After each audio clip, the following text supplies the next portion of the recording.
ಮೂರನೇ ತರಗತಿಯ ಸವಿಗನ್ನಡ. ಈ ಸವಿಗನ್ನಡದಲ್ಲಿ ಬರುವಂತಹ ಅಭ್ಯಾಸ ಸಹಿತ ಪಠ್ಯಪುಸ್ತಕದ ಎಲ್ಲ ಉತ್ತರಗಳನ್ನು ನೋಡ್ತಾ ಹೋಗೋಣ. ಈಗಾಗಲೇ ನಿಮಗೆ ಈ ಪರಿಬಿಡಿ ಬಗ್ಗೆ ಪರಿಚಯ ಇದೆ. ಈ ಪರಿಬಿಡಿಗೆ ಸಂಬಂಧಪಟ್ಟಂತಹ ಎಲ್ಲ 8 ಪಾಠ ಮತ್ತು ಪದ್ಯಗಳಿಗೆ ಸಂಬಂಧಪಟ್ಟಂತಹ ಪ್ರಶ್ನೆ ಉತ್ತರಗಳನ್ನು ನೋಡ್ತಾ ಹೋಗೋಣ. ತುತ್ತೂರಿ ಪದ್ಯ. ಇದರ ಅಭ್ಯಾಸ: ಒಂದು ವಾಕ್ಯದಲ್ಲಿ ಉತ್ತರಿಸು. ಕಸ್ತೂರಿಯು ಏನನ್ನು ಕೊಂಡನು? ಕಸ್ತೂರಿಯು ಬಣ್ಣದ ತಗಡಿನ ತುತ್ತೂರಿಯನ್ನು ಕೊಂಡನು. ಕಸ್ತೂರಿ ಎಲ್ಲಿ ತುತ್ತೂರಿ ಊದಿದನು? ಕೊಳದ ಬಳಿ ಅವನು ತುತ್ತೂರಿಯನ್ನು ಊದ್ತಾನೆ. ಕಸ್ತೂರಿಯು ತುತ್ತೂರಿಯನ್ನು ಯಾವಾಗ ಊದಿದನು? ಸಂಜೆಯಲ್ಲಿ ಊದಿದನು. ಜಂಬದ ಕೋಳಿ ಯಾರು ಅಂದರೆ ಇಲ್ಲಿ ಕಸ್ತೂರಿ. ಜಂಬದ ಕೋಳಿಗೆ ಏಕೆ ಗೋಳಾಯಿತು ಅಂದರೆ ಬಣ್ಣದ ತುತ್ತೂರಿ ಹಾಳಾಗಿದ್ದರಿಂದ ಅದಕ್ಕೆ ಗೋಳಾಯಿತು. ತುತ್ತೂರಿ ಏನಾಯಿತು? ಬಣ್ಣದ ತುತ್ತೂರಿ ಸಂಪೂರ್ಣವಾಗಿ ಹಾಳಾಯಿತು. ಈ ವಾಕ್ಯಗಳಲ್ಲಿ ಬಿಟ್ಟಿರುವ ಸ್ಥಳವನ್ನು ಸೂಕ್ತ ಪದದಿಂದ ತುಂಬು.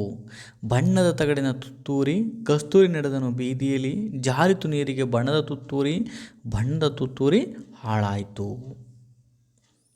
ಈ ಕೊಟ್ಟಿರುವಂತಹ ಕಥೆಯನ್ನು ಓದ್ಕೊಂಡ್ಬಿಟ್ಟು ಕೆಳಗೆ ಕೇಳಿರುವಂಥ ಪ್ರಶ್ನೆಗಳಿಗೆ ಉತ್ತರಿಸಬೇಕು.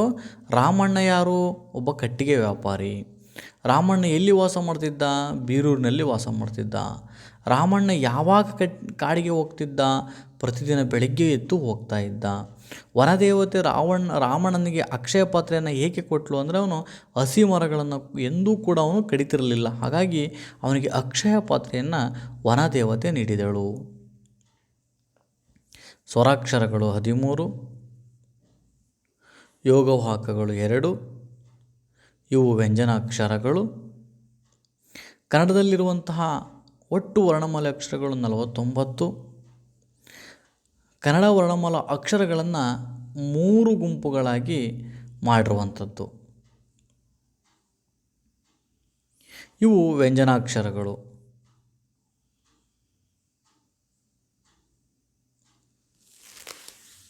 ಕೊಟ್ಟಿರುವಂತಹ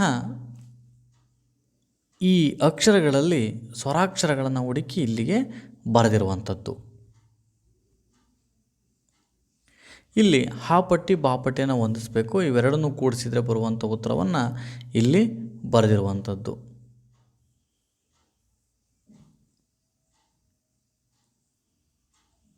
ಈ ಪದ್ಯದಲ್ಲಿ ಬಂದಿರುವಂತಹ ಪ್ರಾಸ ಪದಗಳು ಇವುಗಳನ್ನು ನಾವು ಮುದ್ದಾಗಿ ಬರೆದುಕೊಳ್ಳುವಂಥದ್ದು.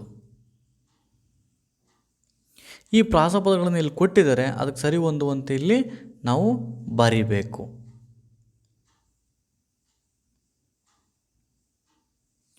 ನೆಕ್ಸ್ಟು ನನ್ನ ಕನಸು. ಕಾಡಿಗೆ ಮರ ಕಡಿಯಲು ಬಂದವರು ಯಾರು? ಮಾನವ. ಮಾನವನನ್ನು ಯಾರು ಅಂಜುಬುರುಕ ಪ್ರಾಣಿ ಅಂತ ಕರೀತು? ಮೊಲ. ಕೋತಿ ಮಾನವನನ್ನು ಏನೆಂದು ಪ್ರಶ್ನಿಸಿದನು? ಕೋತಿ ಮಾನವನನ್ನು ನೀವು ಸುಂದರವೋ ಅಥವಾ ನಾವು ಸುಂದರವೋ ಎಂದು ಪ್ರಶ್ನಿಸಿತು. ಮೊಲವು ಮಾನವನನ್ನು ಅವಿವೇಕಿ ಎಂದು ಏಕೆ ಹೇಳಿತು ಅಂತಂದರೆ, ಅತಿವೃಷ್ಟಿ ಅನಾವೃಷ್ಟಿ ಸಾವು ನೋವುಗಳು ಇಷ್ಟೊಂದು ಸಂಭವಿಸಿದ್ರೂ ಕೂಡ ನಿನಗೆ ಕಾಡನ್ನು ನಾಶ ಮಾಡೋಕ್ಕೆ ಬಿಟ್ಟಿಲ್ವಲ್ಲ ನೀನು ಅಂಥೇಳಿ ಮೊಲ ಏನು ಮಾಡ್ತೈತೆ? ಅವಿವೇಕಿ ಮಾನವ ಅಂಥೇಳಿ ಬೈತೈತೆ. ರಾಜು ಕಂಡ ಕನಸೇನು? ಕಾಡಿನಲ್ಲಿ ಪ್ರಾಣಿಗಳೆಲ್ಲ ಸೇರಿ ಮರ ಕಡಿಯಲು ಹೋದ ಮನುಷ್ಯನಿಗೆ ಮನಂಪರಿವರ್ತನೆ ಮಾಡಿದ ಹಾಗೆ ರಾಜುವಿಗೆ ಕನಸು ಬೀಳ್ತು. ಮಾನವನ ಸವಾಲಿಗೆ ಕಾಗೆಯ ಉತ್ತರವೇನು? ಗೀಜಿಗನ ಗೂಡು, ಜೇನುಗೂಡು, ಗೆದ್ದಲ ಹುಳು ಕಟ್ಟುವ ಹುತ್ತಗಳು ಎಷ್ಟು ಸುಂದರ ಮತ್ತು ಸುರಕ್ಷಿತ. ಕಸದಿಂದ ಮಾಡಿರುವಂತಹ ನಮ್ಮ ಸಾಧನೆಯ ಮುಂದೆ ಪ್ರಕೃತಿಯ ನಾಶ ಮಾಡ್ತಿರುವಂತಹ ನಿನ್ನ ಸಾಧನೆ ಶೂನ್ಯ ಅಂಥೇಳಿ ಕಾಗೆ ಅವನಿಗೆ ಉತ್ತರಿಸಿತು. ಸಾಲು ಮರದ ತಿಮ್ಮಕ್ಕನನ್ನು ನೋಡಿ ಕಲಿ ಯಾರು ಹೇಳಿದರು? ಮರ ಹೇಳ್ತು. ಯಾರಿಗೆ? ಮಾನವನಿಗೆ. ನಾವು ಪ್ರಾಣಿಗಳಿಂದ ಕಲಿಯೋದು ಬಹಳಷ್ಟಿದೆ. ಯಾರು? ರಾಜುವಿನ ಅಮ್ಮ ರಾಜುವಿಗೆ ಹೇಳಿತು. ಇವುಗಳನ್ನು ಹೊಂದಿಸಬೇಕು. ಕೋಗಿಲೆ ಇಂಪಾದ ಧ್ವನಿ, ಜಿಂಕೆ ಆಕರ್ಷಕ ಸುಂದರವಾದ ಕಣ್ಣು, ನವಿಲು ಆಕರ್ಷಕ ನಡಿಗೆ. ಕೋಗಿಲೆ ಇಂಪಾದ ಧ್ವನಿ, ಜಿಂಕೆ ಸುಂದರವಾದ ಕಣ್ಣು, ನವಿಲು ಆಕರ್ಷಕ ನಡಿಗೆ. ಈ ರೀತಿ ಹೊಂದಿಸಿ ನೀವು ಬರೆಯಬೇಕು. ಇವು ವಿರುದ್ಧಾರ್ಥಕ ಪದಗಳು. ಚಿತ್ರ ನೋಡಿ ನಿನ್ನ ಅನಿಸಿಕೆಯನ್ನು ಬರೀಬೇಕು. ಸಸ್ಯಗಳಿಗೆ ಹುಡುಗ ನೀರನ್ನು ಹಾಕ್ತಾ ಇದ್ದಾನೆ. ಇವುಗಳನ್ನು ಸ್ವರಾಭಾರದಿಂದ ಸ್ಪಷ್ಟವಾಗಿ ಓದಬೇಕು. ಇಲ್ಲಿರುವಂಥ ಪದಗಳನ್ನು ಎತ್ತಿ ನೀನಿಲ್ಲಿ ಮುದ್ದಾಗಿ ಬರೀಬೇಕಷ್ಟೆ. ಇವುಗಳನ್ನು ನೋಡ್ಕೊಂಡು ಕೆಳಗಡೆ ಬರೆಯುವಂಥದ್ದು. ಇವುಗಳನ್ನು ಸ್ವರಾಭಾರದಿಂದ ನೀನು ಓದು ಅಂತೇಳಿ ಹೇಳಿರುವಂಥದ್ದು. ನೆಕ್ಸ್ಟ್ ನಿನಗೆ ಇಷ್ಟವಾದ ಪ್ರಾಣಿ ಚಿತ್ರವನ್ನು ಅಂಟಿಸ್ಬೇಕಿಲ್ಲಿ. ಇಲ್ಲಿ ಪಕ್ಷಿಗಳ ಚಿತ್ರವನ್ನು ಏನು ಮಾಡಬೇಕು, ಅಂಟಿಸ್ಬೇಕು. ಯಾವುದಾದ್ರೂ ದಿನಪತ್ರಿಕೆಯಲ್ಲಿ ನೋಡಿ ಕಟ್ ಮಾಡಿ ಅಂಟಿಸ್ಬೇಕು. 3ನೇ ಪಾಠ ಸ್ವಾತಂತ್ರ್ಯ ದಿನಾಚರಣೆ. ಈ ಸ್ವಾತಂತ್ರ್ಯ ದಿನಾಚರಣೆಯನ್ನು ಯಾವ ರೀತಿ ಆಚರಿಸ್ಬೇಕು ಅಂತೇಳಿ ಮಂತ್ರಿಮಂಡಲ ಸಭೆಯನ್ನು ಕರೀತಾರೆ, ಅದ್ರ ಬಗ್ಗೆ ಇರುವಂಥದ್ದು. ಮುಖ್ಯಗುರುಗಳು ಯಾರ ಸಭೆಯನ್ನು ಕರೆದ್ರು, ಮಂತ್ರಿಮಂಡಲದ ಸಭೆಯನ್ನು ಅವರು ಕರೆದ್ರು.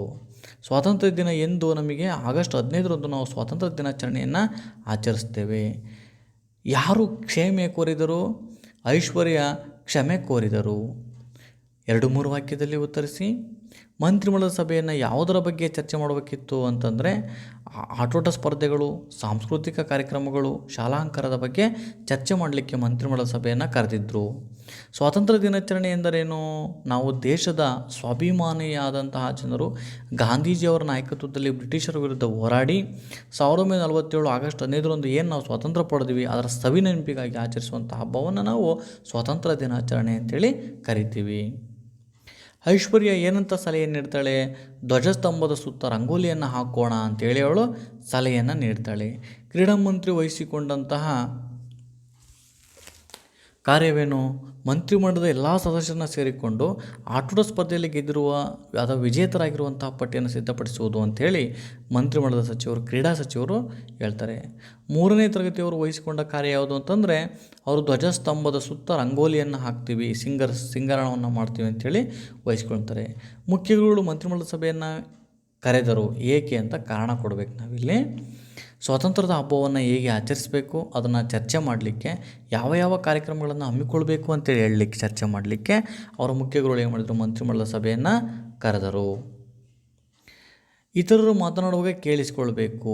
ಹೌದು, ಒಬ್ಬರು ಮಾತನಾಡುವಾಗ ನಮ್ಮೊಳಗೆ ಮಾತನಾಡುತ್ತಿದ್ದರೆ ಇತರರ ಅಭಿಪ್ರಾಯ ನಮಗೆ ತಿಳಿಯುವುದಿಲ್ಲ. ಹಾಗಾಗಿ ಇತರರು ಮಾತನಾಡುವಾಗ ನಾವು ಕೇಳಿಸಿಕೊಳ್ಳಬೇಕು. ಸಭೆಯಲ್ಲಿ ಒಟ್ಟಾಗಿ ಮಾತನಾಡಬಾರದು. ಹೌದು, ಸಭೆಯಲ್ಲಿ ಎಲ್ಲರೂ ಒಟ್ಟಾಗಿ ಮಾತನಾಡಿದರೆ ಎಲ್ಲರ ಅನಿಸಿಕೆಗಳು ಸ್ಪಷ್ಟವಾಗಿ ತಿಳಿಯುವುದಿಲ್ಲ. ಹಾಗಾಗಿ ನಾವು ಸರದಿ ಅನುಸರಿಸಿ ಮಾತಾಡಬೇಕು. ಯಾರು ಯಾರಿಗೆ ಹೇಳಿದರು ಅಂಥೇಳಿ, ನಮ್ಮ ಶಾಲೆಯಲ್ಲೂ ಆಚರಿಸ್ತೇವೆ ಅಲ್ಲ ಸರ್. ಯಾರು? ಶರೀಫ ಗುರುಗಳಿಗೆ ಹೇಳಿದನು. ಒಳ್ಳೆಯದು, ಮೇರಿಯ ಸಲಹೆ ಎಲ್ಲರಿಗೂ ಒಪ್ಪಿಗೆ. ಯಾರು? ಗುರುಗಳು ಅಲ್ಲಿನ ಸದಸ್ಯರನ್ನು ಕೇಳಿದರು. ನಮ್ಮ ತೋಟದಿಂದ ಮಾವಿನ ತಳಿರು ಬಾಳೆಕಂಬ ತರುತ್ತೇನೆ. ಯಾರು ಹೇಳಿದರು? ರಾಜು ಯಾರಿಗೆ? ಕಾರ್ತಿಕನಿಗೆ ಹೇಳಿದನು. ಸ್ವಂತ ವಾಕ್ಯದಲ್ಲಿ ಬರೆಯಿರಿ. ಅಂದರೆ ನಮ್ಮ ಭಾಷಾ ಕೌಶಲ್ಯವನ್ನು ಹೆಚ್ಚಲಿಕ್ಕೆ, ಸ್ಕಿಲ್ಲನ್ನು ಡೆವಲಪ್ ಮಾಡಲಿಕ್ಕೆ ಇದು ಅತ್ಯಂತ ಪ್ರಮುಖವಾದದ್ದು. ತೋರಣ ಅನ್ನೋ ಪದ ನಮ್ಮ ವಾಕ್ಯದಲ್ಲಿ ಬರಬೇಕು. ರಂಗವಲ್ಲಿ ಅಂತಕ್ಕಂಥದ್ದು, ರಂಗೋಲಿ ಅಥವಾ ರಂಗೋವಲ್ಲಿ. ಬಹುಮಾನ ಅಂತಕ್ಕಂಥದ್ದು ಬರುವಂಥದ್ದು, ಸಮವಸ್ತ್ರ ಅಂತಕ್ಕಂಥದ್ದು ಬರೋದು. ಇವನ್ನೇ ಬರೀಬೇಕು ಅಂತಿಲ್ಲ. ನೀನು ವಿವೇಚನಯುತವಾಗಿ ನೀನು ಸ್ವಂತಕ್ಕೆ ಏನಾದ್ರೂ ಬರೀಬೋದು. ಇಲ್ಲಿ ಸರಿ ತಪ್ಪುಗಳನ್ನು ಹಾಕಬೇಕು. ಕಾರ್ಯಕ್ರಮ ಮಾಡುವಾಗ ಕೆಲಸ ಹಂಚಿಕೊಳ್ಳಬಾರದು, ತಪ್ಪು. ಕೆಲಸಗಳನ್ನು ನಾವು ಹಂಚಿಕೊಳ್ಬೇಕು. ಕಾರ್ಯಕ್ರಮ ಮಾಡುವ ಮೊದಲು ಸಭೆಯಲ್ಲಿ ಚರ್ಚೆ ಮಾಡಬೇಕು. ಹೌದು, ಸರಿ. ಚರ್ಚೆಯಲ್ಲಿ ಇತರರು ಮಾತನಾಡುವಾಗ ಕೇಳಿಸಿಕೊಳ್ಬೇಕು. ಹೌದು. ಸಭೆಯಲ್ಲಿ ಒಟ್ಟಾಗಿ ಮಾತನಾಡಿದರೆ ತೊಂದರೆ. ಹೌದು, ಸರಿ, ಇದು ತೊಂದರೆ ಆಗುತ್ತೆ. ಇಲ್ಲಿ ನೀವು ಟಿಕ್ ಹಾಕಬೇಕು. ಸಭೆಯಲ್ಲಿ ಒಬ್ಬರ ಅನಂತರ ಒಬ್ಬರು ಮಾತನಾಡಬಾರದು ಅಂತಿದೆ. ಇದು ತಪ್ಪು. ಒಬ್ಬರ ನಂತರ ಒಬ್ಬರು ಮಾತನಾಡಬೇಕು. ಇತರರ ಒಳ್ಳೆಯ ಮಾತನ್ನು ಕೇಳಬೇಕು. ಹೌದು, ರೈಟ್, ಸರಿ.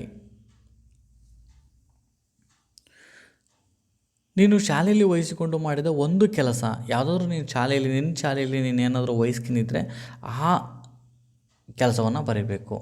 ನೀನು ಮನೆಯಲ್ಲಿ ವಹಿಸಿಕೊಂಡು ಮಾಡಿದಂತಹ ಕೆಲಸ ಏನಿದೆ ಅದನ್ನು ಇಲ್ಲಿ ಬರೆಯುವಂಥದ್ದು. ನೀನು ಮನೆಯಲ್ಲಿ ಎಲ್ಲರೂ ಕುಳಿತು ಚರ್ಚೆ ಮಾಡಿ ಯಾವುದಾದ್ರೂ ಒಂದು ಕೆಲಸ ಮಾಡಿದರೆ ಆ ಕೆಲಸದ ಬಗ್ಗೆ ನೀನಿಲ್ಲಿ ಬರೆಯುವಂಥದ್ದು. ಚಿತ್ರ ನೋಡಿ ಸನ್ನಿವೇಶವನ್ನು ವಿವರಣೆಯನ್ನು ಕೊಡಬೇಕು. ಇಲ್ಲಿ ಪದಗಳು ಅದಲು ಬದಲಿದ್ದಾವೆ, ಇವುಗಳನ್ನು ಸರಿಪಡಿಸಿ ಬರೀಬೇಕು. ಇಲ್ಲಿ ಅನುಕ್ರಮವಾಗಿ ಬರೀಬೇಕು. ನಾನು ಮನೆಗೆ ಹೋಗುತ್ತೇನೆ, ಇದನ್ನೇ ಇಲ್ಲಿ ಬರೆದಿರುವಂಥದ್ದು. ಇದೇ ರೀತಿ ಯಥಾರೀತಿ ನೀನೇ ನೋಡಬೇಕಿಲ್ಲಿ. ಇದು ಭಾಷಾ ಕೌಶಲ್ಯವನ್ನು ನಾವು ಬಹುವಚನ ಎಲ್ಲಿ ಬಳಸಬೇಕು, ಸ್ತ್ರೀಲಿಂಗವು ಬಂದಾಗ ಯಾವುದನ್ನು ಹಾಕಬೇಕು ಅಲ್ಲಿ ಕ್ರಿಯಾಪದವಾಗಿ ಅಂತಕ್ಕಂಥದ್ದನ್ನು ಇಲ್ಲಿ ಹೇಳುವಂಥದ್ದು. ಇಲ್ಲಿ ನಕಲು ಮಾಡಬೇಕು, ಇವು ಹೆಂಗಿದ ಪದಗಳು ಅವನ್ನು ನೋಡಿ ಮುದ್ದಾಗಿ ಬರೆಯುವಂಥದ್ದು ಅಷ್ಟೇ. ಇಲ್ಲಿ ಸಮಾನಾರ್ಥಕ ಪದಗಳನ್ನು ಕೊಟ್ಟಿದ್ದಾರೆ ಅವರೇ, ಆ ಬಾಕ್ಸ್ ಆಗಿರೋನ ಎತ್ತಿ ಇಲ್ಲಿ ಬರೆಯುವಂಥದ್ದು. ನೆಕ್ಸ್ಟು ಕಂದ. ಇದರಲ್ಲಿ ಅಳುವ ಕಂದನ ತುಟಿಯು ಹವಳಾದ ಕೊಡಿಯಂಗ ಏನಿದೆ ಈ ಪದ್ಯ ಭಾಗವನ್ನು ಪೂರ್ಣಗೊಳಿಸಬೇಕು. ಮತ್ತು ತಾಯಿಯು ಕಂದನ ಅಂಗಲನ್ನು ಯಾವುದರಿಂದ ತೊಳಿತೀನಿ ಅಂತ ಹೇಳ್ತಾಳೆ, ತೆಂಗಿನಕಾಯಿಯ ತಿಳಿನೀರಿಂದ ತೊಳಿತೀನಿ ಅಂತ ಹೇಳ್ತಾಳೆ. ಅಳುವ ಕಂದನ ತುಟಿ ಯಾವುದಕ್ಕೆ ಹೋಲಿಸಲಾಗಿದೆ, ಹವಳಾದ ಕುಡಿಗೆ ಹೋಲಿಸಲಾಗಿದೆ. ಅಳುವ ಕಂದನ ಕಣ್ಣೋಟ ಹೇಗಿದೆ, ಶಿವನ ಕೈಯೊಳಗಿನ ಕತ್ತಿಯಂತೆ ಹೊಳೆಯುತ್ತಿದೆ. ಮಗು ಏನನ್ನು ತಂದು ನಿಲ್ಲಿಸು ಅಂತಾನೆ, ಚಂದ್ರನನ್ನು ತಂದು ನಿಲ್ಲಿಸು ಅಂಥೇಳಿ ಅಮ್ಮನಿಗೆ ಹೇಳ್ತಾನೆ. 2-3 ವಾಕ್ಯದಲ್ಲಿ ಉತ್ತರಿಸಿ ಅಂತೇಳಿ ಕೂಸು ಇದ್ದ ಮನೆಗೆ ಬೀಸಣಿಕೆ ಬೇಡ ಎನ್ನೋದಕ್ಕೆ ಉತ್ತರವನ್ನು ಬರೆದಿರುವಂಥದ್ದು. ಹಾಡಿ ಬರುವ ಕಂದನನ್ನು ತಾಯಿ ಹೇಗೆ ಉಪಚರಿಸುತ್ತಾಳೆ ಅಂತಕ್ಕಂಥದ್ದನ್ನು ಬರೆದಿರುವಂಥದ್ದು. ನೆಕ್ಸ್ಟ್ ಇವುಗಳನ್ನು ತಪ್ಪಿದ್ದಾವೆ, ಸರಿಪಡಿಸಿ ಬರೀಬೇಕು. ನೋಡಿ ಇಲ್ಲಿ ದಾ ಇದೆ, ದಾ ನಿಗಳಿಸ್ಬೇಕು. ಇಲ್ಲಿ ಲಾಕ್ಕೆ ಲಾವತ್ತನ್ನು ಹಾಕಿರುವಂಥದ್ದು, ದಾಕ್ಕೆ ರಾವತ್ತಿಲ್ಲ, ಇದನ್ನು ಸರಿಪಡಿಸಿ ಬರೆದಿರುವಂಥದ್ದು. ಇದು ನಕಲು ಹೆಂಗಿದೆ ಹಾಗೆ ಇಲ್ಲಿ ಎತ್ತಿ ಬರೆಯುವಂಥದ್ದು. ಮತ್ತು ಇಲ್ಲಿ ಪದ್ಯದಲ್ಲಿ ಬಂದಿರುವಂಥ ಒತ್ತಕ್ಷರಗಳನ್ನು ಹುಡುಕಿ ಬರೆಯುವಂಥದ್ದು, ಒತ್ತಕ್ಷರಗಳಿರುವುದನ್ನು ಹುಡುಕಿ ಬರೆಯುವಂಥದ್ದು. ಈ ಚಿತ್ರವನ್ನು ನೋಡಿ ಬರೆಯುವಂಥದ್ದು, ಮಗು ಯಾಕೆ ನಗ್ತಿದೆ ಅಂತ. ಇಲ್ಲಿ ಸಮಾನಾರ್ಥಕ ಪದಗಳನ್ನು ಬರೆದಿರುವಂಥದ್ದು. ಇಲ್ಲಿ ಗ್ರಾಂಥಿಕ ರೂಪ ಅಂದರೆ ಆಡು ಭಾಷೆಯಲ್ಲಿ ಇರುವುದಂತನ್ನು ನಾವು ಪುಸ್ತಕದಲ್ಲಿ ಬರೆಯುವಾಗ ಯಾವ ರೀತಿ ಬರಿತೀವಿ ಅಂತಕ್ಕಂಥದ್ದನ್ನು ಬರೆಯುವಂಥದ್ದು. ಅದೇ ರೀತಿ ಇದು ಕೂಡ ಗ್ರಾಂಥಿಕ ರೂಪವನ್ನು ಬರೆದಿರುವಂಥದ್ದು, ಗ್ರಾಂಥಿಕ ರೂಪದಲ್ಲಿ ಬರೆದಿರುವಂಥದ್ದು. ನೆಕ್ಸ್ಟು 5ನೇ ಪಾಠ ಚಿಗುರು.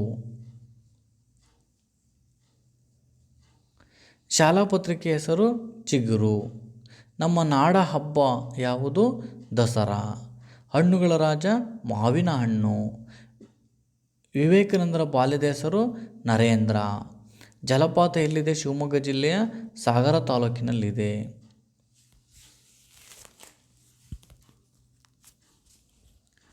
ಈ ಪತ್ರಿಕೆ ಸತೀಶ ಬರೆದಿರುವಂಥ ಲೇಖನ ಯಾವುದು, ಜಲಪಾತ. ನಿನಗೆ ಇಷ್ಟವಾದ ಬರಹ ಸ್ವಾಮಿ ವಿವೇಕಾನಂದರ ಬಗ್ಗೆ ಬರೆದಿರುವಂಥದ್ದು ಅಂತಲೇ ಐತೆ. ನಿನಗಿನ್ನೂ ಯಾವುದಾದ್ರಲ್ಲಿ ಲೇಖನದಲ್ಲಿ ಇಷ್ಟ ಆಯಿತು ಅದನ್ನು ನೀನು ಆಯ್ಕೆ ಮಾಡಿ ಬರೀಬೋದು. ಇಲ್ಲಿ ಲೇಖಕರ ಹೆಸರಿದೆ, ಅವರು ಲೇಖಕರ ಹೆಸರು, ಲೇಖನದ ಹೆಸರು ಇದೆ. ಇವುಗಳನ್ನ ಹೊಂದಿಸಬೇಕು. ಮಾಲಾ ನಿಮಗೆ ತಿಳಿದಿರಲಿ, ತಮಸ್ ನಾಡ ಹಬ್ಬ, ಬೇಗಂ ಗಾದೆ, ವಿನಾಯಕ ಸ್ವಾಮಿ ವಿವೇಕಾನಂದ. ಇವುಗಳನ್ನು ಉತ್ತರವನ್ನು ಎತ್ತಿ ನೀವು ಇಲ್ಲಿಗೆ ಮಾಡಬೇಕು, ಬರೀಬೇಕು. ಇದನ್ನು ಇಲ್ಲಿ ಬರೀಬೇಕು. ನೆಕ್ಸ್ಟ್ ಸರಿ ತಪ್ಪುಗಳನ್ನು ಹಾಕಬೇಕು. ತಪ್ಪಿಲ್ಲದಂತೆ ಚೆನ್ನಾಗಿ ಕಾಣುವ ರೀತಿಯಲ್ಲಿ ಬರೀಬೇಕು, ಹೌದು, ರೈಟ್. ಸುಲಭವಾಗಿ ಓದಲು ಮತ್ತು ಓದಿದ್ದನ್ನು ಅರ್ಥವಾಗುವಂತೆ ಬರೀಬೇಕು, ಹೌದು, ರೈಟ್. ಪದಗಳಲ್ಲಿ ಅಕ್ಷರಗಳನ್ನು ಒಂದೇ ಗಾತ್ರದಲ್ಲಿ ಬರೆಯಬಾರದು, ತಪ್ಪು. ಒಂದೇ ಗಾತ್ರದಲ್ಲಿ ಬರೀಬೇಕು. ಪದದಲ್ಲಿನ ಅಕ್ಷರಗಳು ಒಂದಕ್ಕೊಂದು ತಾಕದಂತೆ ಹಾಗೂ ನಡುವೆ ಸ್ಥಳ ಬಿಡದಂತೆ ಬರೀಬೇಕು, ಹೌದು, ರೈಟ್. ಪದಗಳ ನಡುವೆ ಸ್ಥಳವನ್ನು ಬಿಡದೆ ಬರೀಬೇಕು, ಹೌದು. ಅಕ್ಷರ ಹಾಗೂ ಸಾಲುಗಳು ಓರೆಯಾಗಿರಬಾರದು, ರೈಟ್. ಓರೆಯಾಗಿ ಇರಬಾರದು, ನೀಟಾಗಿ ಒಂದೇ ಸಾಲಲ್ಲಿ ದುಂಡಾಗಿ ಇರಬೇಕು. ನೆಕ್ಸ್ಟ್ ಸರಿಯಾದ ರೂಪವನ್ನು ಬರೀರಿ ಅಂತ ಹೇಳಿದರೆ ಇಲ್ಲಿ ಹಿಂದೆ ಮುಂದೆ ಆಗಿರೋ ಪದಗಳು ಅವನ್ನು ಸರಿಪಡಿಸಿ ಬರೀಬೇಕು.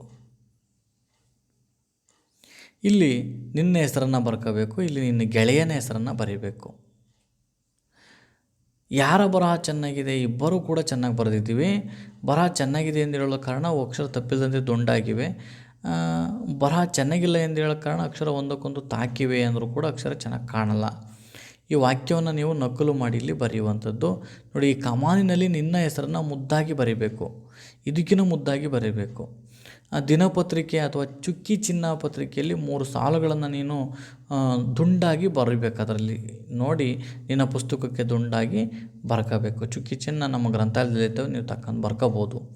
ಇಲ್ಲಿ ಹುಡುಗಿ ನೀರನ್ನು ಕುಡಿತಿದ್ದಾನೆ, ಹುಡುಗ ಸಸ್ಯಕ್ಕೆ ನೀರನ್ನು ಹಾಕ್ತಿದ್ದಾನೆ, ಹುಡುಗ ಹಲ್ಲನ್ನು ಉಜ್ಜುತ್ತಿದ್ದಾನೆ, ಪ್ರಯಾಣಿಕರು ಸರಿ ಸಾಲಿನಲ್ಲಿ ಹತ್ತಿದ್ದಾರೆ, ಹುಡುಗಿ ಸ್ಕಿಪ್ಪಿಂಗ್ ಆಡ್ತಿದ್ದಾಳೆ, ಮಲ ಸಸ್ಯವನ್ನು ತಿನ್ನುತ್ತಿದೆ. ಈ ರೀತಿ ನೀನು ಚಿತ್ರವನ್ನು ನೋಡಿ ಬರೆಯುವಂಥದ್ದು. ಇವು ಗಾದೆ ಮಾತನ್ನು ಓದಿ ತಿಳಿ ಅಂತೇಳಿ ಈ ಗಾದೆ ಮಾತುಗಳನ್ನು ಪೂರ್ಣಗೊಳಿಸಬೇಕು. ನೆಕ್ಸ್ಟ್ ಇಲ್ಲೊಂದು ಸ್ವಲ್ಪ ತಪ್ಪಿದೆ, ಅದನ್ನು ಸರಿಪಡಿಸಬೇಕು. ನೋಡಿರಿ, ತು ತಪ್ಪಾಗಿದೆ, ಶಿ ತಪ್ಪಾಗಿದೆ, ಜಾ ತಪ್ಪಾಗಿದೆ, ಇಲ್ಲಿ ಇದು ಎರಡು ತಪ್ಪಾಗಿವೆ. ಈ ಸೂರು ಸ್ವಾಗತ. ಇದರಲ್ಲಿ ಅಭ್ಯಾಸ ನೋಡಿದರೆ ಒಂದು ವಾಕ್ಯದಲ್ಲಿ ಉತ್ತರಿಸಿ. ಈ ಸೂರು ಯಾವ ಜಿಲ್ಲೆ? ಶಿವಮೊಗ್ಗ ಜಿಲ್ಲೆಯಲ್ಲಿ ಇದೆ. ಗಾಂಧೀಜಿಯವರು ಆರಂಭಿಸಿದ ಚಳವಳಿ ಯಾವುದು? ಬ್ರಿಟಿಷರೇ ಭಾರತ ಬಿಟ್ಟು ತೊಲಗಿ. ಈಸೂರು ಜನತೆ ಯಾರ ಅಧಿಕಾರವನ್ನು ಧಿಕ್ಕರಿಸಿದರು? ಬ್ರಿಟಿಷ್ ಸರ್ಕಾರದ ಅಧಿಕಾರವನ್ನು ಧಿಕ್ಕರಿಸಿದರು. ಈಸೂರು ಜನತೆ ತಮ್ಮ ಹಳ್ಳಿಯನ್ನು ಏನೆಂದು ಘೋಷಿಸಿಕೊಂಡರು? ಇದೊಂದು ಸ್ವಾತಂತ್ರ್ಯದ ಹಳ್ಳಿ ಅಂತೇಳಿ ಘೋಷಣೆ ಮಾಡಿಕೊಳ್ತಾರೆ. ಈಸೂರು ಜನರ ಘೋಷಣೆ ಏನು? ಇದು ಈಸೂರು ಜನರ ಘೋಷಣೆ ಏನಂದರೆ, ಏಸೂರು ಕೊಟ್ಟರು ಈಸೂರ ಬಿಡೆವು. ಸ್ಥಳೀಯ ಸರ್ಕಾರದ ಹಮಾಲ್ದಾರ ಮತ್ತು ಪೊಲೀಸ್ ಅಧಿಕಾರಿ ಹೆಸರೇನು? ಸಾಹುಕಾರ ಜಯಣ್ಣ ಮಲ್ಲಪ್ಪಯ್ಯ. ಅಂದರೆ ನಮ್ಮವರೇ ಅಲ್ಲಿದ್ದರು ಅಂತಕ್ಕಂಥದ್ದು. ಅಗಸೆ ಬಾಗಿನಲ್ಲಿ ಹಾಕಿದ್ದ ಫಲಕದಲ್ಲಿ ಏನೆಂದು ಬರೆದಿತ್ತು? ಬೇಜವಾಬ್ದಾರಿ ಅಧಿಕಾರಿಗಳಿಗೆ ಈಸೂರಿನಲ್ಲಿ ಪ್ರವೇಶವಿಲ್ಲ ಅಂತೇಳಿ ಹಾಕಿತ್ತು. ಹೊಸ ಸರ್ಕಾರದ ಅಧಿಕಾರಿಗಳು ಬ್ರಿಟಿಷ್ ಅಧಿಕಾರಿಗಳಿಗೆ ನೀಡಿದ ಆಜ್ಞೆ ಏನು? ಹೊಸ ಸರ್ಕಾರದ ಅಧಿಕಾರಿಗಳು ನೀಡಿದ್ದಂತ ಏನಂದರೆ, ರಾಜೀನಾಮೆ ಕೊಟ್ಟು ಗಾಂಧಿ ಟೋಪಿ ಹಾಕಿಕೊಂಡು ಈಸೂರು ಸರ್ಕಾರದಲ್ಲಿ ಕೆಲಸ ಮಾಡಬೇಕೆಂದು ಆಜ್ಞೆ ಮಾಡಿದರು. ಸ್ವಾಗತ ಎಂದರೇನು ಅಂತಂದರೆ, ಇದು ತನಗೆ ತಾನೇ ಮಾಡಿಕೊಳ್ಳುವುದಕ್ಕೆ ನಾವು ಸ್ವಾಗತ ಅಂತ ಕರಿತೀವಿ. ಇದಕ್ಕೆ ಕಾರಣ ಕೊಡಬೇಕು. ಈಸೂರು ಶಿವಮೊಗ್ಗ ಜಿಲ್ಲೆಗೆ ಹೆಸರನ್ನು ತಂದಿತ್ತು. ಹೌದು, ಬ್ರಿಟಿಷರ ವಿರುದ್ಧ ಹೋರಾಡೋದ್ರಿಂದ ಅಲ್ಲಿನ ದೇಶಪ್ರೇಮವನ್ನು ಮೆಚ್ಚಿ ಇದರಿಂದ ಈಸೂರು ಶಿವಮೊಗ್ಗ ಜಿಲ್ಲೆಗೆ ಒಂದು ಹೆಸರನ್ನು ತಂದುಕೊಡ್ತು. ಹೊಸ ಸರ್ಕಾರದಲ್ಲಿ ಮಕ್ಕಳು ಅಧಿಕಾರವನ್ನಾಗಿ ಮಾಡಿದರು. ಏಕೆಂದರೆ ಭವಿಷ್ಯದ ಪ್ರಜೆಗಳಾದ ಮಕ್ಕಳನ್ನು ಒಳಗೊಂಡ ತಮ್ಮದೇ ಸರ್ಕಾರವನ್ನು ರಚಿಸಿ ಊರ ರಕ್ಷಣೆಗಾಗಿ ನಿಂತರು. ನೋಡಿ, ಮಕ್ಕಳನ್ನು ಅಧಿಕಾರಿಗಳನ್ನಾಗಿ ಇಲ್ಲಿ ಮಾಡ್ತಾರೆ. ಬಿಟ್ಟ ಸ್ಥಳವನ್ನು ತುಂಬಿರಿ. ಸರಿ ತಪ್ಪನ್ನು ಹಾಕಬೇಕಿಲ್ಲಿ. ಪಟೇಲ್ ಚನ್ನಬಸವಯ್ಯ ಮತ್ತು ಶಾನುಭೋಗ ರಂಗನಾಥ್ರವ್ರು ಏನಿದ್ದಾರೆ, ಅವರು ಸ್ವತಂತ್ರ ಸರ್ಕಾರದ ಅಧಿಕಾರಿಗಳು ಅಲ್ಲ, ಅದು ತಪ್ಪು. ಬ್ರಿಟಿಷ್ ಅಧಿಕಾರಿಗಳು ಗ್ರಾಮ ಪ್ರವೇಶದಿಂದ ಜನರು ಪ್ರತಿಭಟಿಸಿದರು. ಹೌದು. ಈಸೂರು ಸರ್ಕಾರದ ರಚನೆಗೆ ಬ್ರಿಟಿಷ್ ಅಧಿಕಾರಿಗಳು ಸಂತಸಗೊಂಡರು. ಹೌದು, ಇಲ್ಲ. ಈಸೂರು ಸ್ವತಂತ್ರ ಸರ್ಕಾರ ರಚನೆಗೆ ಬ್ರಿಟಿಷರು ಕೋಪ ಮಾಡಿಕೊಂಡ್ರು, ಅವರು ಸಂತಸ ಮಾಡಿಕೊಳ್ಳಲಿಲ್ಲ. ಇಲ್ಲಿ ಆರಂಭ, ಮುಕ್ತಾಯ, ಸೋಲು, ಗೆಲುವು, ಪ್ರವೇಶ, ನಿರ್ಗಮನ, ಧೀರ, ಹೇಡಿ.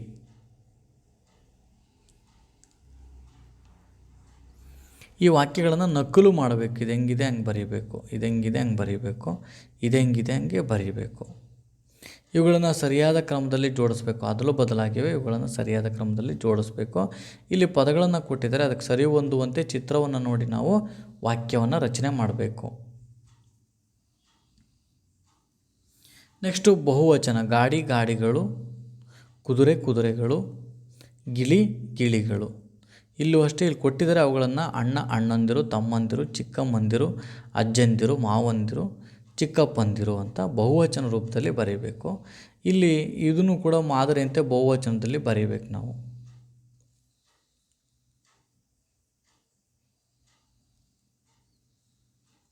ನೆಕ್ಸ್ಟು ಜೋಡು ನುಡಿಗಳನ್ನು ಸೇರಿಸಬೇಕು. ನೋಡಿರಿ, ಇಲ್ಲಿ ಜೋಡು ನುಡಿಯನ್ನು ಈಗ ಸರಿ ಹೊಂದುವಂತಹ ಜೋಡು ನುಡಿಗಳನ್ನು ಜೋಡಿಸಿರುವಂಥದ್ದು.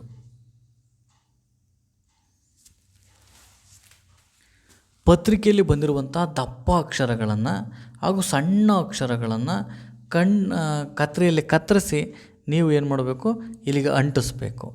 ನೋಡಿರಿ, ಈ ಥರ ಬಂದಿರುವಂಥ ಅಕ್ಷರಗಳನ್ನು ನೀವು ಜೋಡಿಸಿ ಅಂಟಿಸ್ಬೇಕು. ಪ್ರಾಮಾಣಿಕ ಬಾಲಕ. ಈ ಪಾಠದ ಬಿಟ್ಟ ಸ್ಥಳಗಳನ್ನು ಸೂಕ್ತ ಪದದಿಂದ ತುಂಬಿರಿ ಅಂತ ಏನು ಕೇಳಿದರೆ, ಇವುಗಳಿಗೆ ಉತ್ತರವನ್ನು ಇಲ್ಲಿ ನಾವು ನೋಡ್ಬೋದು. ಮಕ್ಕಳು ತೋಪನ್ನು ಏಕೆ ಪ್ರವೇಶಿಸಿದರು? ದಾರಿ ಬದಿಯ ಮಾವಿನ ತೋಪಿನಲ್ಲಿ ಬೆಳೆದು ಪಕ್ವವಾಗಿದ್ದ ಮಾವಿನ ಹಣ್ಣುಗಳನ್ನು ತಿನ್ನಲಿಕ್ಕೆ ಮಕ್ಕಳು ಏನು ಮಾಡಿದರು? ಆ ತೋಪನ್ನು ಪ್ರವೇಶ ಮಾಡ್ತಾರೆ. ಮಕ್ಕಳು ಏಕೆ ಗಲಿಬಿಲಿಕೊಂಡಿದ್ದರು? ಅನಿರೀಕ್ಷಿತವಾಗಿ ಆ ಒಂದು ತೋಟದ ಮಾಲೀಕ ಅಲ್ಲಿಗೆ ಬಂದುಬಿಡ್ತಾನೆ, ಹಾಗಾಗಿ ಗಲಿಬಿಲಿಕೊಳ್ತಾರೆ. ಮಾಲೀಕನ ಮನಸ್ಸು ಏಕೆ ಕರಗಿತು? ಆ ಬಾಲಕನ ಮುಗ್ಧ ಮತ್ತು ಪ್ರಾಮಾಣಿಕತೆ ಮಾತುಗಳನ್ನು ಕೇಳಿ ಅವನಿಗೆ ಮನಸ್ಸು ಕರಗಿತು. ಮುಗ್ಧ, ಗಾಕ್ಕೆ ದಾವತ್ ಹಾಕ್ಯಾಡ್ರಿ.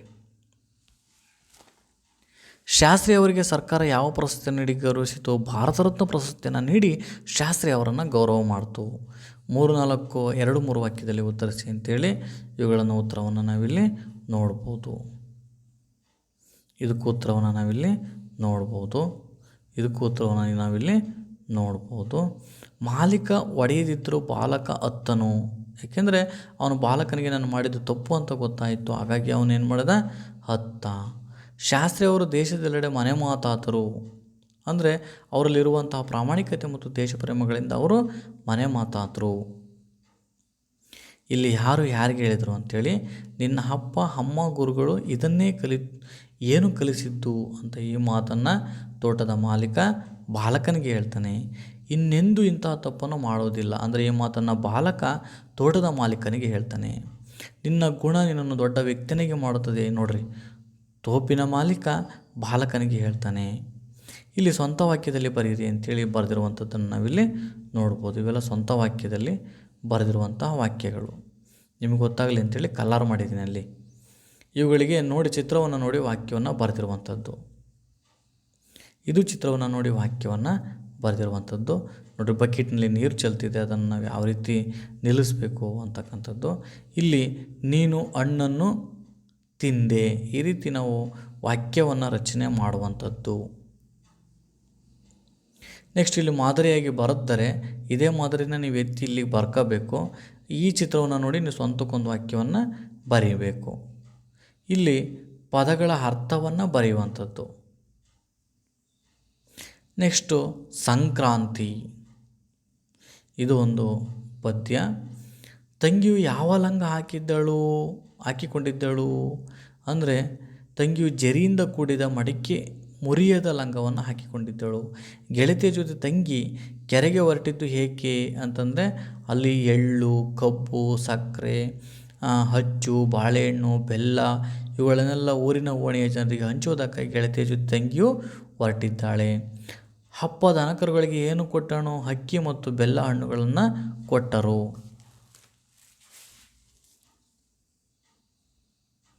ಮಕ್ಕಳನ್ನು ಹಸೆಯಲ್ಲಿ ಕೂರಿಸಿ ಏನು ಮಾಡುವರು? ಮಕ್ಕಳನ್ನು ಹಸೆಯಲ್ಲಿ ಕೂರಿಸಿ ಎಳ್ಳು, ಎಲಚಿ, ಅಚ್ಚುಗಳನ್ನು ತಲೆಯ ಮೇಲೆ ಸುರಿಯುವರು. ಸಂಕ್ರಾಂತಿ ಪದ್ಯವನ್ನು ಬರೆದಿರುವರು ಯಾರು? ಎಚ್.ಎಸ್. ವೆಂಕಟಮೂರ್ತಿ. ಇವುಗಳನ್ನು ಹೊಂದಿಸಬೇಕು. ಇಲ್ಲಿ ಹೊಂದಿಸುವಂಥ ಗೆರೆಯನ್ನು ನಾವಿಲ್ಲಿ ನೋಡ್ಬೋದು. ಇದೇ ರೀತಿ ನೀನು ಕೂಡ ಹೊಂದಿಸಿಬಿಟ್ಟು ಸರಿಯಾದ ಉತ್ತರಗಳನ್ನು ಇಲ್ಲಿ ಕೆಳಗಡೆ ಬರೀಬೇಕು. ನೆಕ್ಸ್ಟ್ ಇವನ್ನ ಅನುಕ್ರಮವಾಗಿ ಬರೀಬೇಕು. ಫಸ್ಟ್ ಯಾವುದು, ಸೆಕೆಂಡ್ ಯಾವುದು, ಥರ್ಡ್ ಯಾವುದು ಅಂತ ಬರೆಯುವಂಥದ್ದು. ಇದು ಅಷ್ಟೇ. ನೀನು ಒಂದು ಬೆಳಗ್ಗೆ ಎದ್ದ ತಕ್ಷಣ ಏನನ್ನೆಲ್ಲ ಮಾಡ್ತೀನಿ ಅನ್ನೋದನ್ನು 4 ಘಟನೆಗಳನ್ನು ನೀನೇನು ಮಾಡಬೇಕು, ಇಲ್ಲಿ ಮುದ್ದಾಗಿ ಬರೀಬೇಕು.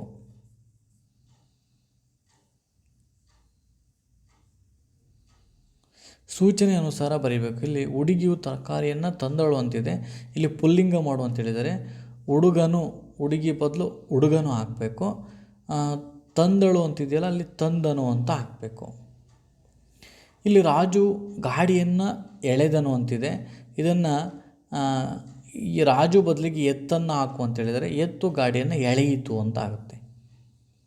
ಇಲ್ಲಿ ಅಣ್ಣ ತಮ್ಮಂದಿರು ಸ್ನೇಹಿತರಂತೆ ಇದ್ದರು ಅಂತಿದೆ, ಇದನ್ನು ಸ್ತ್ರೀಲಿಂಗಕ್ಕೆ ಮಾಡಬೇಕು. ಅಕ್ಕ ತಂಗಿಯರು, ಅಣ್ಣ ತಮ್ಮರು ಹೋಗಿ ಅಕ್ಕ ತಂಗಿಯರು ಸ್ನೇಹಿತರಂತೆ ಇದ್ದರು ಅಂತಾಗುತ್ತೆ, ಏಕೆಂದರೆ ಸ್ತ್ರೀಲಿಂಗ ಮಾಡಬೇಕು.